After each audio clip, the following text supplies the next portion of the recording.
The moment it happened, time felt suspended.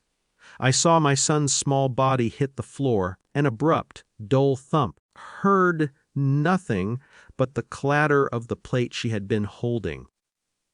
My mother-in-law's hand lingered in the air, stiff with the finality of the strike, and her voice, sharp and unfiltered, tore through the dining rooms. "He's not real family! Get out!" No one moved, no one spoke. The mashed potatoes sat steaming, the gravy congealing. The universe itself had forgotten to breathe. My son's eyes were wide, glimmering with confusion and hurt. Felt something inside me click into a still, calculated calm. I did not cry. I did not scream. I did not yell. I said 6 words. "Down or leave now." Her plate dropped. The sound echoed like a gunshot in the hollow space of the room.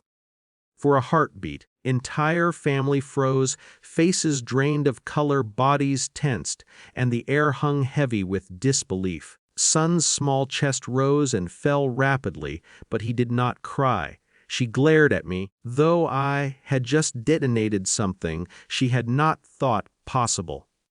I stayed silent, letting the moment stretch.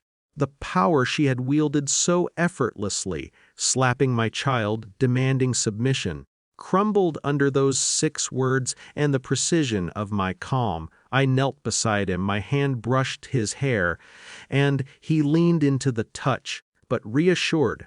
That was enough for now. The room remained silent, but the dynamics had shifted. Then someone else intervened. Husband's father, a man usually reserved in speech, cleared his throat with deliberate weight. He spoke slowly, each word deliberate. "Enough. This behavior stops now. You will apologize." The authority in his tone was undeniable, the kind that made even the loudest voices retreat.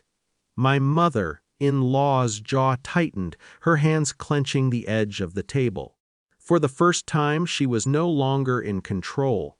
The room, once frozen by shock, seemed to exhale collectively. The power that had terrorized my child, that had dared to tear at our family's seams, was visibly, incontestably reined in. Stayed kneeling by my son, whispering nothing, offering no dramatic explanations. There was no celebration, no verbal vindication. Just the quiet assurance that he was safe. He blinked up at me, uncertain if the danger had truly passed, and I nodded, steady and calm. The family gradually resumed their postures around the table, though the atmosphere had changed. Plates remained untouched. Conversations muffled, glances darting toward her with a mix of caution and disbelief. My mother-in-law stared at me, her mouth moving silently, the apology not yet formed, but the threat of repetition already stifled. Later, when the initial shock faded, reflected on the patterns that had led here, gatherings where subtle digs, backhanded compliments, passive aggression accumulated over years into moments like this, I thought about how often silence had been a weapon for her, how often others had turned away to avoid discomfort. Tonight, silence became my ally instead, a measured, controlled tool that allowed the room to witness the shift without chaos. By the end of the evening, my son was tucked into bed, still trembling slightly, but safe.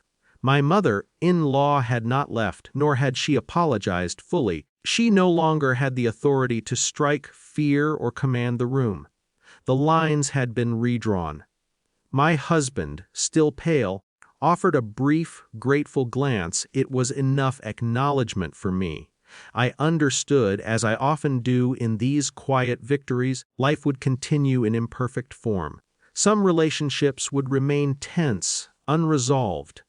Some grudges would linger. But for tonight, for this Thanksgiving, the boundary had been drawn firmly, visibly, and no one could undo it. No one cheered. No one clapped. But the floor beneath her feet, once steady, had shifted. And that, I decided as I closed my eyes later that night, was all the victory I needed.